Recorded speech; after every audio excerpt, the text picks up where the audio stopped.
Hey artist, are you applying for funding, planning an event, writing a business plan? You need a budget.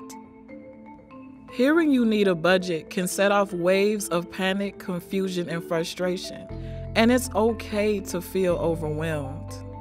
That's why Springboard for the Arts created this short video to help you understand what a budget is, what it's for, and how to make one. So let's dive in. What is a budget? A budget is a forecast of financial activity that shows income, money coming in, and expenses, money going out, and the difference between the two, also known as the net. A budget shows those income and expenses over a set period of time. Rather than thinking about your budget as a math problem, think about it as a tool to plan for your future.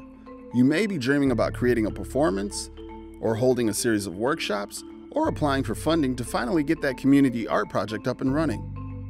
In all of those scenarios, you'll need to plan what you're going to do and how you're going to do it.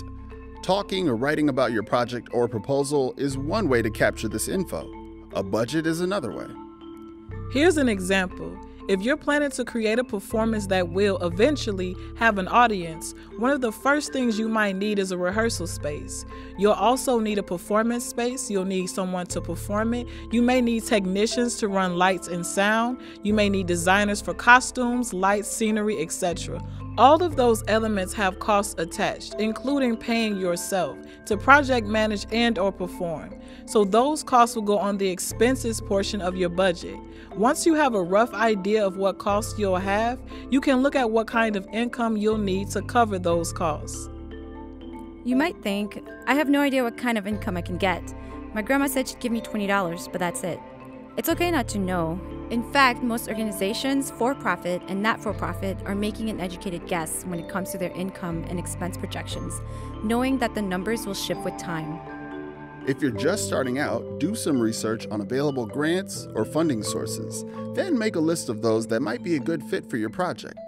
Plug those amounts and any other income sources into the income section of your budget, knowing that they may change. You may not get all the income you want, but you can't hit a baseball you didn't swing at, so swing away.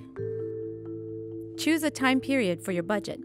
A one-year budget is common. If you have a rough idea of your income and expenses, you've chosen a time period for the budget, and you've captured that information somewhere, congratulations! You have a rudimentary budget. Now what?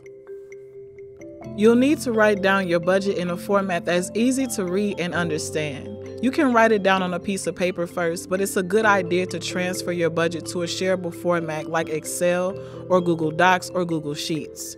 A word about formatting. To make your budget easy to read, separate the info into two sections, income and expenses. For each section, make 2 columns. In one column, write the income source or expense name. In the other column, write the amount. Subtract the expense total from the income total. The amount is called the net, and this goes at the bottom of your budget. Pro tip: a vertical budget format is easiest to read. Hopefully the net is 0 or a positive number. If it's negative, you'll need to adjust either your expenses or your income to get your budget to 0 or a positive number.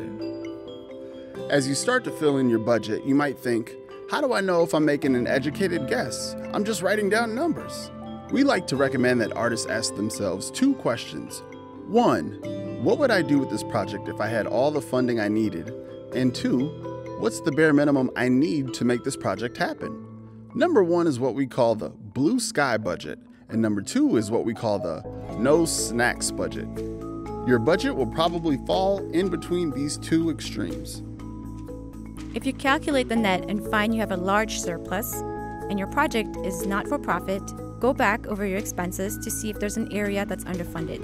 You may find you can pay your artist more, or pull some portion of the project out of no snacks land into a realistic and more comfortable space. Next, think about the audience for this budget. Who is it for? Yourself?